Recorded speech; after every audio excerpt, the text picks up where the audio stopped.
다 같이 묵도하시겠습니다. 허물의 사함을 받고 자신의 죄가 가려진 자는 복이 있도다. 마음에 간사함이 없고 여호와께 정죄를 당하지 아니한 자는 복이 있도다. 내가 입을 열지 아니할 때에 종일 신음함으로 내 뼈가 쇠하였도다. 주의 손이 주야로 나를 누르시오니 내 진액이 빠져서 여름 가뭄에 마름같이 되었나이다. 주께 내 죄를 아뢰고 내 죄악을 숨기지 아니하였더니 곧 주께서 내 죄악을 사하셨나이다. 이로 말미암아 모든 경건한 자는 주를 만날 기회를 얻어서 주께 기도할지라. 진실로 홍수가 범람할지라도 그에게 미치지 못하리이다. 주는 나의 은신처이오니 환난에서 나를 보호하시고 구원의 노래로 나를 두르시리이다. 너희 의인들아 여호와를 기뻐하며 즐거워할지어다. 마음이 정직한 너희들아 다 즐거이 외칠지어다. 아멘.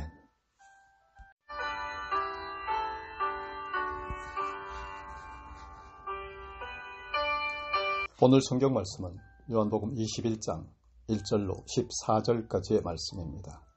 제가 봉독해 올리겠습니다.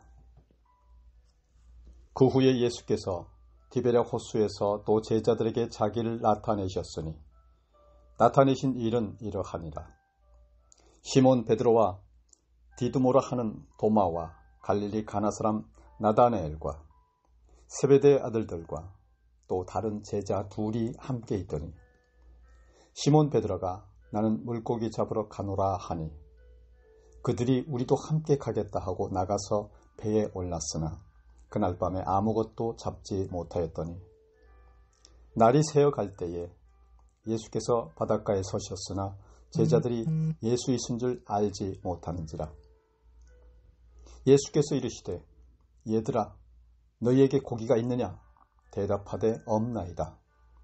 이르시되 그물을 배 오른편에 던지라. 그리하면 잡으리라 하시니 이에 던졌더니 물고기가 많아 그물을 들 수 없더라. 예수께서 사랑하시는 그 제자가 베드로에게 이르되 주님이시라 하니 시몬 베드로가 벗고 있다가 주님이라 하는 말을 듣고 겉옷을 들은 후에 바다로 뛰어내리더라. 다른 제자들은 육지에서 거리가 불과 한 50칸쯤 되므로 작은 배를 타고 물고기 든 그물을 끌고 와서 육지에 올라보니 숯불이 있는데 그 위에 생선이 놓였고 떡도 있더라. 예수께서 이르시되 지금 잡은 생선을 좀 가져오라 하시니 시몬 베드로가 올라가서 그물을 육지에 끌어올리니 가득히 찬 큰 물고기가 153마리라. 이같이 많으나 그물이 찢어지지 아니하였더라. 예수께서 이르시되 와서 조반을 먹으라 하시니 제자들이 주님이신 줄 아는 고로 당신이 누구냐 감히 묻는 자가 없더라. 예수께서 가셔서 떡을 가져다가 그들에게 주시고 생선도 그와 같이 하시니라. 이것은 예수께서 죽은 자 가운데서 살아나신 후에 세 번째로 제자들에게 나타나신 것이라. 아멘.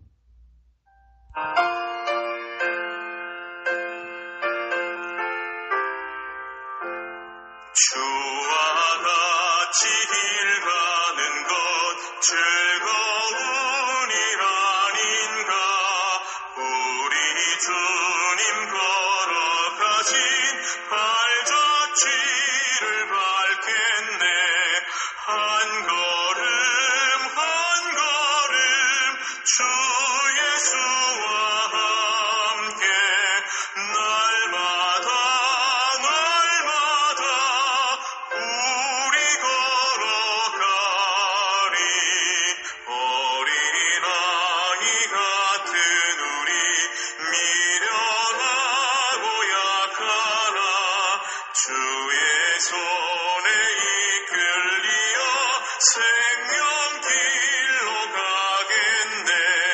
한 걸음 한 걸음 주 예수와 함께 날마다 우리 걸어가리.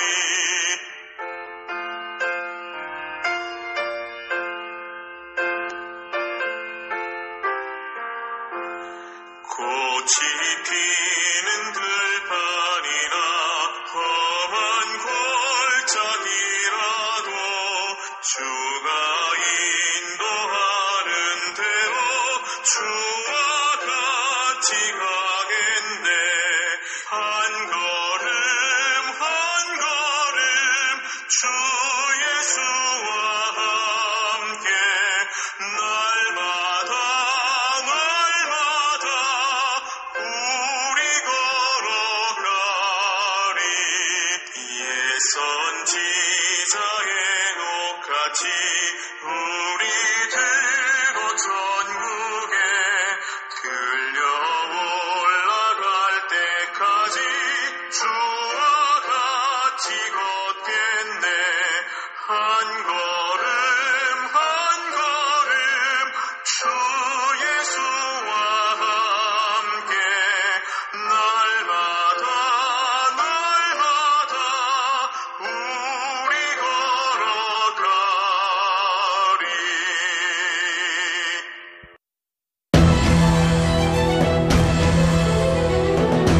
할렐루야. 말씀이 하나님이신 것을 믿으시면 아멘 하시기 바랍니다. 여러분, 오늘도 비대면으로 예배를 드립니다. 오늘 말씀은 요한복음 21장 1절로 14절까지의 말씀을 가지고 예수님과 밥 한 끼라고 하는 제목으로 은혜를 나누고자 합니다. 세계적인 경영학자 워런 버핏과 식사 한 번 같이 하는데 얼마나 드는지 아십니까? 260만 불입니다. 우리 돈으로 약 30억이죠. 야, 그래도 줄 서 있다고 해요. 아들을 낳으려면 이 정도는 낳아야 하는데, 또 성도를 하나 키우려면 이 정도 세계적 인물을 하나 키워야 하는데, 여러분, 그런 인물들 되실 거죠? 그럴 마음이 있으신 분들은 하나님 들리시기에 크게 한번 아멘 하시기 바랍니다. 도대체 30억을 주고 식사 한 끼 같이 한다는 게 뭘 의미하는 걸까요? 그럴 만한 가치가 있는 것 아니겠습니까? 워런 버핏이 쓴 워런 버핏과 함께한 점심 식사라는 책은 그가 3시간 동안 점심 식사를 같이 하면서 들려준 이야기예요. 그는 하버드 대학원 입학 실패담과 코카콜라와 질레트의 대주주가 된 과정들을 들려주면서 투자하는 방법을 알려줍니다. 그런 이야기예요. 워런 버핏은 그 책에서 6가지 인생 철학을 말합니다.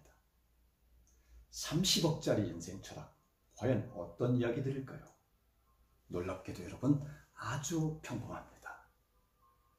첫째로, 자신을 행운아로 생각하라. 두 번째로, 정말로 사랑하는 일을 하라. 세 번째로, 현명한 동료를 사귀어라. 네 번째로, 스스로 판단하고 인내하라. 다섯 번째로, 이미 이루어졌다고 믿어라.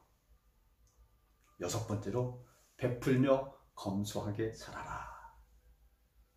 여러분, 이 평범한 인생 철학 6가지 이야기가 끝나고 나서야 비로소 투자 방법을 가르쳐 준다고 하는데요. 정말 비싼 밥 한 끼죠. 그런데요, 그렇게 같이 한 끼 식사가 그의 운명을 바꾸어 준다고 하는 겁니다. 어떻게 바꿔줬느냐? 첫째로, 자신을 행운아로 생각하는 사람으로 바뀐다고 하는 것입니다. 두 번째로, 정말로 사랑하는 일을 하는 사람으로 바뀝니다. 세 번째로, 현명한 동료를 사귀는 사람으로 바뀝니다. 네 번째로, 스스로 판단하고 인내하는 사람으로 바뀌어요. 다섯 번째로, 이미 이루어졌다고 믿는 사람으로 바뀝니다.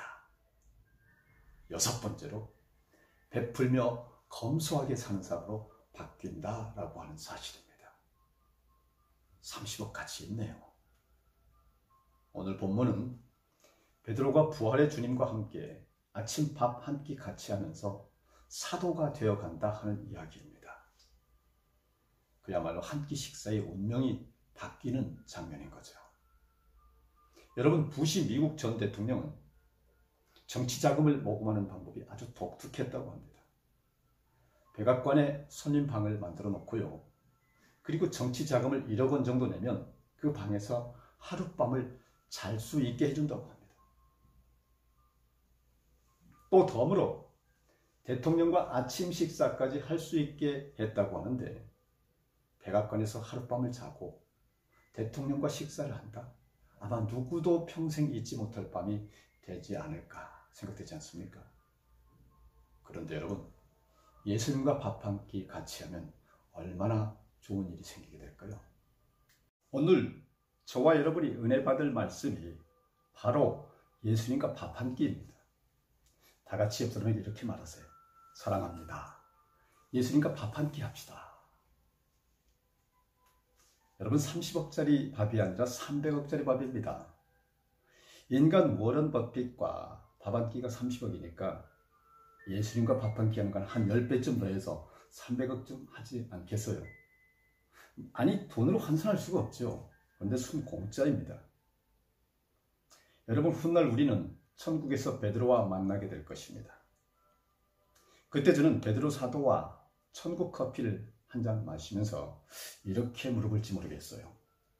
베드로 사도님, 지구에서 살면서 하루 3끼 식탁에 앉아 식사를 하셨죠? 1년이면 1000끼 정도 식사를 하고 60년이면 6만 번 하는데요. 그중 누구와 밥 한 끼 한 것이 가장 기억에 남습니까? 이렇게 물으면 베드로는 이렇게 말할 거라고 생각합니다. 나는 예수님을 3년 동안 생명을 걸고 따라다녔지요. 그런데 예수님이 맥없이 십자가에서 돌아가 버리셨어요. 나뿐만 아니라 예수님을 따라다니던 모든 제자들이 다 실망했습니다. 그래서 나는 배운 것이 도둑질이라고 고기잡이 업으로 다시 돌아갔지요. 어느 날 저녁 갈릴리 호수로 고기를 잡으러 가서 밤새 그물을 던졌어요.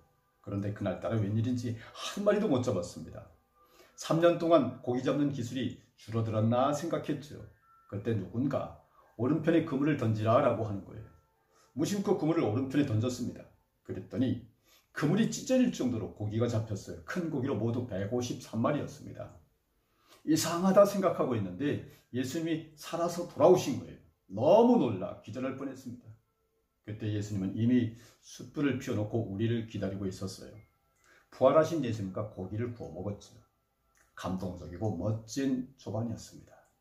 그때 예수님은 나에게 양을 치라고 하시면서 사명을 주셨고, 그 후 사도의 사명을 감당하면서 살다가 순교했습니다. 예수님께서 부활하시던 그날, 그 아침, 예수님과 밥 한 끼 한 것이 내 삶을 바꿨어요. 내 생애 최고의 밥 한 끼였습니다. 아마 베드로는 이렇게 말할 것입니다. 여러분, 저에게도 이런 인상 깊은 밥 한 끼가 기억이 납니다. 몇 년 전 파나이 섬에 제가 아는 한 장로님이 교회를 한 300개 세웠다고 해서 초청을 받았어요. 고등학교, 중학교, 초등학교도 세웠고 신학교도 세워서 아주 제대로 자리를 잡았어요. 신학교 봉헌 예배를 드리러 갔을 때 일인데요. 그때는 교회 재정이 넉넉했었던 터라 제가 준 선교비로 40여 명의 신학생들을 음식점으로 초대했습니다. 식탁에는 잘 익은 닭다리가 쌓여 있었고요. 모두 분위기 좋게 둘러앉았어요. 그리고 제가 식사 기도를 했습니다. 이런저런 당면한 기도 제목이 하도 많아서 세세하게 쪽지에 적은 문제마다 들춰내고 기도하고 감사 제목 일일이 조목조목 감사하고 예수 그리스도 이름으로 기도드립니다. 아멘. 이렇게 좀 긴 기도를 하고 눈을 떠봤더니 헐, 순식간에 상에 있던 닭다리들이 싹 없어지고 만 거예요. 그러자 지도 선교사가 버릇이 없다고 학생들을 마구 야단치고 분위기가 급 냉랭해졌어요. 알고 보니까 신학생들 모두 너무들 가난해서 1년에 닭다리 한 번 못 먹어본 학생들이 대부분이었다는 거예요. 그러니 닭다리를 보자마자 막말로 눈이 뒤집힌 거예요. 처음 보는 닭다리가 하도 맛이 있어서 제가 기도를 마칠 때까지 못 기다리고 다 먹어버린 겁니다. 그걸 알고 저는 도리어 그 지도 선교사를 만류했습니다. 지도 선교사님, 야단치지 마세요. 내가 잘못 헤아린 거예요. 내가 선교비 배로 낼 테니까 다음엔 학생들 초청하면 실컷 먹고도 남게 닭다리를 배로 시키세요. 그래서 기도가 끝나고 천천히 먹어도 배 터지도록 실컷 먹는다고 하는 사실을 알게 해주세요. 그렇게 그 사건을 마무리시켰는데요. 그 후로 저는 될 수 있는 한 식사 기도 길게 안 합니다. 어떤 식사 기도를 하든 하나님 아버지 일용할 양식 주셔서 감사드립니다. 잘 먹겠습니다. 아멘. 이렇게 딱 1분 내로 끝냅니다. 오늘 본문에 보면 예수님이 십자가에 못 박혀 죽은 후 베드로와 디두모라 하는 도마와 갈릴리 가나 사람 나다나엘과 세베대의 아들들과 또 다른 제자 둘이 함께 갈릴리로 가서 고기를 잡고 있었습니다. 알다시피 그 밤에 아무것도 잡지 못했고 아침이 되었어요. 여러분, 부활하신 주님이 그 아침에 그 현장에 오신 거예요. 그리고 제자들에게 묻는 겁니다. 너희에게 고기가 있느냐? 제자들은 못 잡았다고 했습니다. 그러자 예수님이 그물을 배 오른편에 던져라. 그리하면 얻으리라 하셨습니다. 시킨 대로 했죠. 그랬더니 고기가 153마리나 잡혔습니다. 베드로가 고기를 잡아 의기양양 해변가로 나오자 예수님은 숯불을 피워 아침 식사를 준비해 놓고 기다리고 있었습니다. 그리고 말씀하셨습니다. 와서 조반을 먹어라. 조반을 같이 먹은 후 예수님과 베드로 사이에 이런 대화가 오고 갔습니다.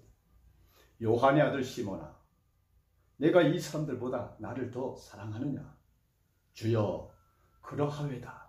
내가 주를 사랑하는 줄 주께서 하시나이다. 내 어린 양을 먹이라. 첫 번째 당부하셨죠. 요한의 아들 시몬아, 내가 나를 사랑하느냐? 주여, 그러하외다. 내가 주를 사랑하는 줄 주께서 하시나이다. 내 양을 치라. 두 번째 당부하셨습니다. 그리고 세 번째, 요한의 아들 시몬아, 내가 나를 사랑하느냐? 주여, 모든 것을 아시오매. 내가 주를 사랑하는 줄을 주께서 아시나이다. 내 양을 먹이라. 이렇게 세 번째 베드로에게 같은 질문과 같은 당부를 합니다. 목마르게 사랑을 확인하는 거죠.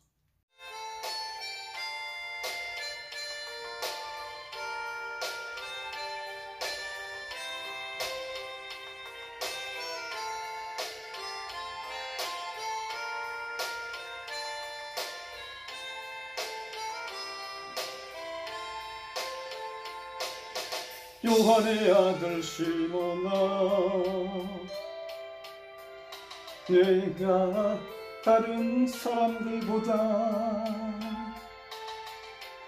나를 더 사랑하느냐 하고 주님이 물으셨네. 요한의 아들 시몬아, 내가 다른 사람들보다 나를 더 사랑하느냐 하고 주님이 물으셨네. 그때 나는 주께 대답했네. 내가 주를 사랑하는지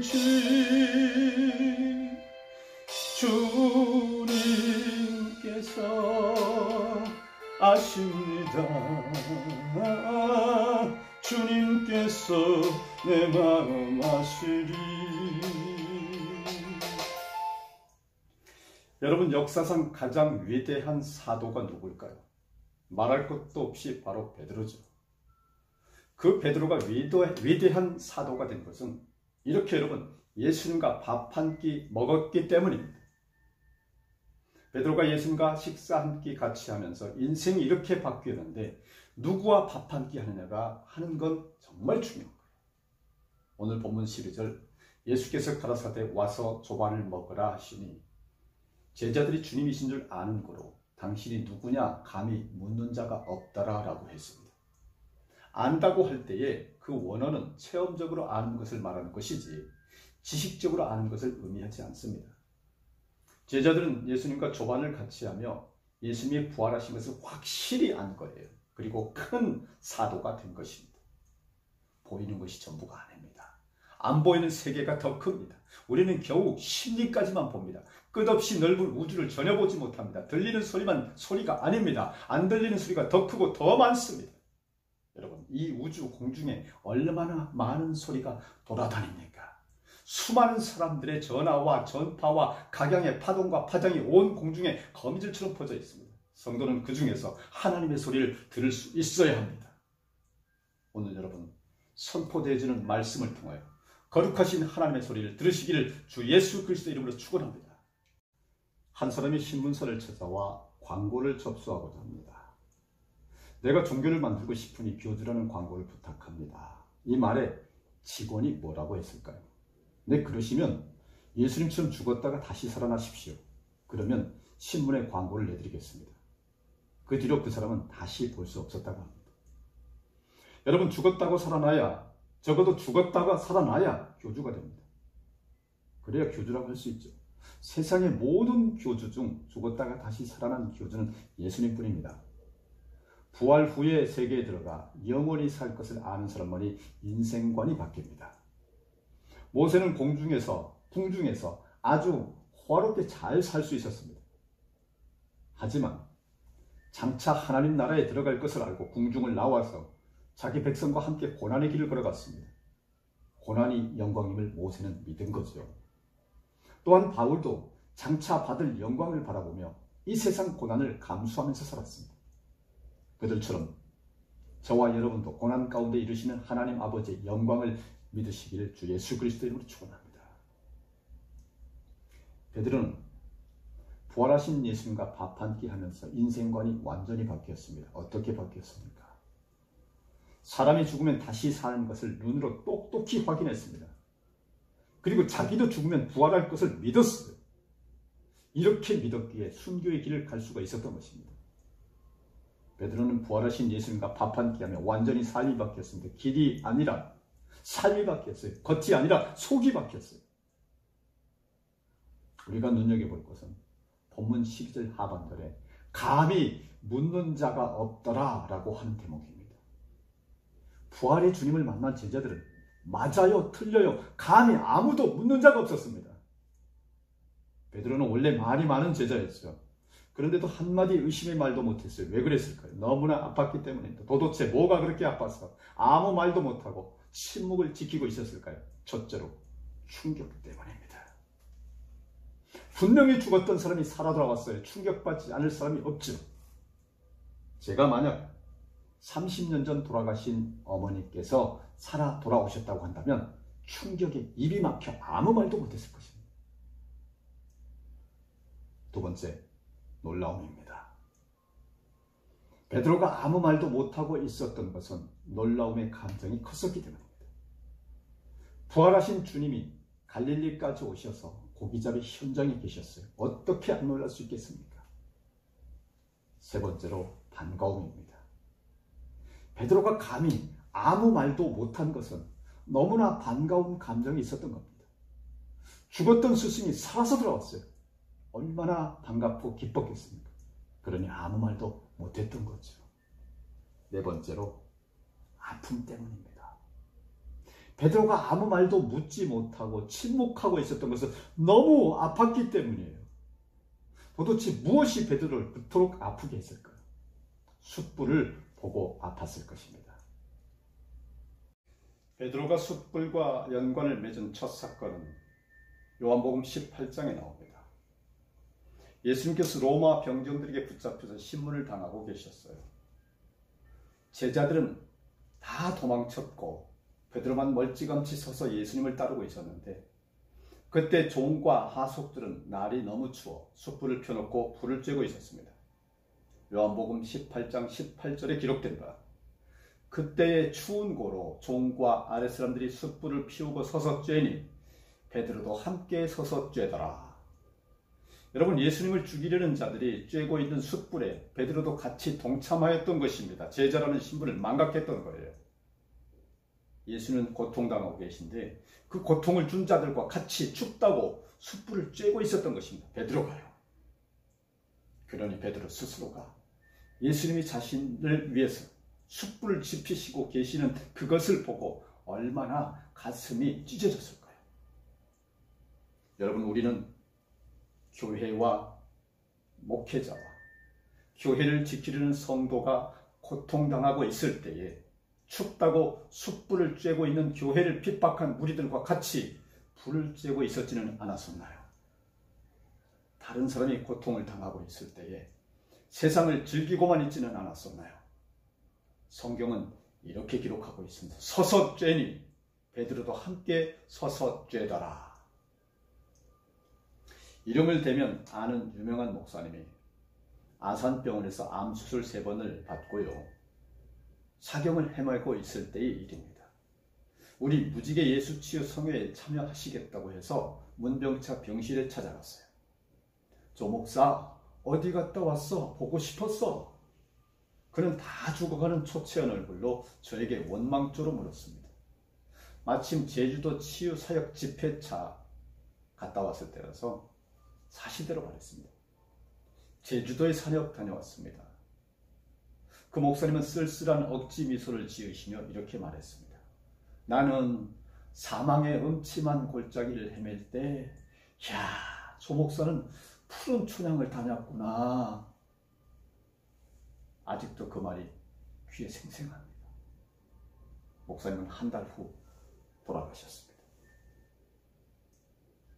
오늘 베드로는 자신이 잡은 고기를 보고 마음이 아팠을 것입니다.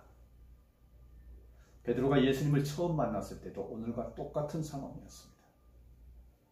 밤새도록 고기를 한 마리도 잡지 못했는데 예수님이 나타나셔서 깊은 데로 던지라 하셔서 그대로 했더니 그물이 찢어지도록 잡혔습니다. 그런데 두 번째인 오늘은 그물에 찢어짐이 없이 큰 고기만 자그마치 153마리나 잡았습니다. 그런데 왜 하필 153마리냐? 153에 대한 해석에 대해 한번 알아보겠습니다. 3가지 해석이 유력합니다. 첫째로 알렉산더 퀴리오스 해석입니다. 100은 완전수이고 50은 이스라엘 수이고 3은 성 삼위일체수이에요. 그러므로 완전을 의미하는 수다라고 하는 것입니다. 두 번째로 어거스틴의 해석입니다. 1 플러스 2 플러스 3 플러스 4 플러스 5 플러스 6 플러스 쭉쭉쭉쭉쭉 17까지이면 153이 된다라고 하는 것입니다. 그런데 어째서 17일까요? 17은 10과 7을 합한 수입니다. 10은 완전수이자 율법수이죠. 7도 완전수이며 은혜수입니다. 일주일은 7일이고 무지개 색깔도 7이고 도레미 음도 7개음입니다. 그러므로 17은 율법수와 은혜수가 합쳐진 아주 묘한 신비의 수다라고 하는 것입니다. 세 번째로 제롬 해석입니다. 갈릴리 호수에는 모두 153종류의 물고기가 살고 있었습니다. 그 고기의 대표들을 다 모은 수가 153인데요. 이는 갈릴리 호수의 모든 종류의 물고기들이 한 마리도 빠짐없이 완전히 예수님의 부름에 다 나왔다라고 하는 것이니 기가 막히죠. 그런데 이 또한 완전수이고 이 모든 해석의 공통점은 완전을 의미합니다. 이는 하나님은 완전한 분이시고 은혜도 또한 완전하다라고 하는 것입니다. 부활하여 살아 돌아오신 예수님을 보고 자신들을 위해 불을 지피시고 기다리시는 예수님을 보고 베드로는 얼마나 놀랍고 얼마나 미안하고 얼마나 부끄럽고 얼마나 아팠을까요? 그래서 감히 베드로는 예수님께 어떻게 다시 살아 돌아오셨느냐? 언제 가시느냐? 아무 말도 묻지 못하고 같이 조반을 먹으면서 깊이 아주 많이 아파하면서 사도가 되어갔던 것입니다. 그리고 베드로는 마침내 위대한 사도가 되었죠. 촛불 앞에서 나눈 예수님과 베드로의 놀라운 대화로 베드로는 두 번째 사명을 받게 된 것입니다. 여러분, 두 번째 사명이 참 사명인 것을 믿으시기를 바랍니다. 실패하고 또 실패해도 하나님은 우리에게 또 손을 내미시어 두 번째 사명을 맡기시는 분이십니다. 할렐루야. 요나도 첫 번째 사명을 받고는 도망하였지만 고레베석에서 두 번째 사명을 받고 드디어 니느웨로 갈 수 있었습니다. 모세도 40세에 사명을 받았으나 실패했지만 80살이 되어서야 이빨 빠지고 힘 빠지고 요새 말로 물 빠지고 김 빠졌을 때야 비로소 고렙산 떨기나무 앞에서 두 번째 사명을 받고 참 사명자가 되었습니다. 예수님의 12제자들도 첫 번째 사명을 받고는 모두가 다 도망쳤습니다. 그러나 예수님께서 부활하신 후 두 번째 사명을 받고는 승리하였습니다. 여러분, 우리 참사랑교회도 세상 사람들이 다 끝났다고 말할 때, 모든 것을 잃었다고 말할 때 두 번째 사명이 부여되는 것이며, 이는 진정 하나님이 이끄시는 위대한 새 시작임을 믿으시길 바랍니다. 참으로 두 번째 사명이 참 사명인 것입니다. 예수님과 밥 한 끼 먹으면서 베드로가 큰 사도가 되었듯이 우리 참사랑교회와 여러분과 저도 오늘 예수님과 밥 한 끼 같이 하며 하나님과 더욱 하나 되어서 주님 주신 두 번째 사명, 사람을 살리는 예수 치유와 치유밥상 가푸드와 성경 웹툰 가톡 하나님의 소리로 전세계 160개국 이 땅에 하나님 나라 건설을 잘 완수하게 되기를 소망합니다. 여러분, 그 일을 위해 저와 여러분 모두 비록 숫자는 적으나 하나님의 무적, 무패, 빛의 사자들 용사되시기를 주님의 이름으로 축원합니다. 정리하겠습니다. 여러분, 예수님과 밥 한 끼 하십시오. 워렌 버핏과 식사 한 끼 하면 30억입니다. 그런데 예수님과는 완전 무료입니다. 한 끼가 아니라 영원히 같이 식사할 수 있습니다. 예수님과 밥 한 끼 하면서 물어보십시오. 무슨 생각, 무슨 소원, 무슨 고민을 말하든지 다 들어주실 것입니다. 다 같이 기도하시겠습니다.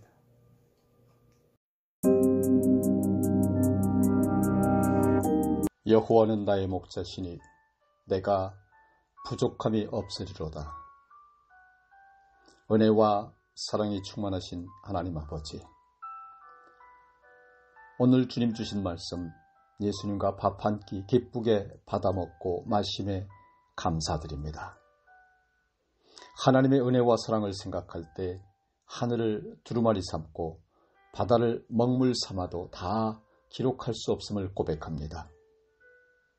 주여, 이 사랑과 은혜를 우리만 알고 있을 것이 아니요 나누고 떡을 떼어 온 천하가 주님 사랑을 다 함께 누릴 수 있도록 우리의 지경을 넓혀 주시옵소서.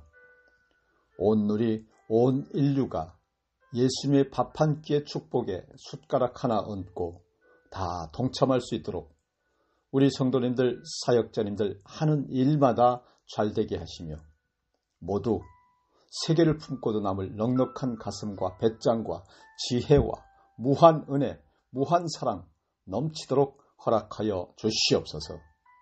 예수 그리스도 이름으로 기도드립나이다. 아멘.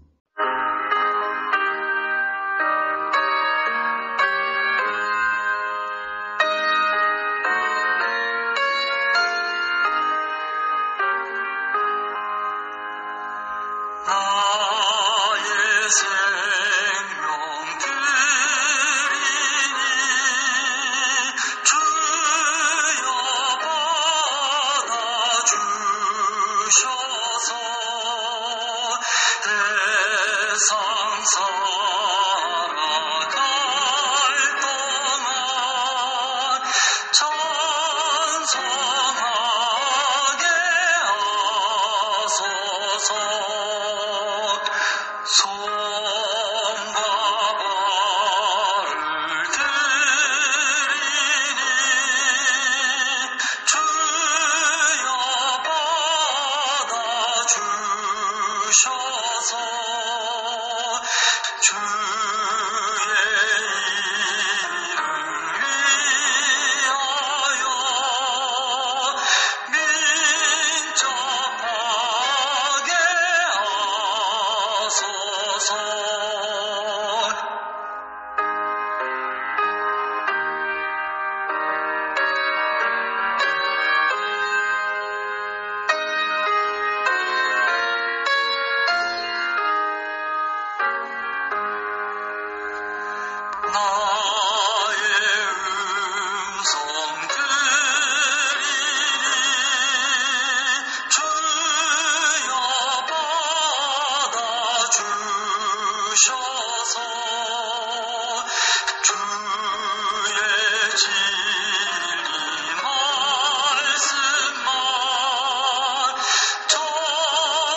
지금은 우리 구주 예수 그리스도의 크신 은혜와 하나님 아버지의 무한 극진하신 사랑하심과 성령님의 감동감화 역사교통하심이 오늘 말씀 제목 예수님과 밥 한 끼를 통하여 은혜받은 형제 자매 성도 사역자들과 이 종에게 함께하여 주시고 택하여 세우신 참사랑교회와 전국 5만 교회 갓푸드 생명밥상 공동체 구축과 성경 웹툰 가톡 SNS 하나님의 소리와 전세계 160개국 무지개 예수 치유 선교 전파와 국가와 민족과 인류의 머리 위에 이제부터 영원까지 함께 있을지어다. 아멘.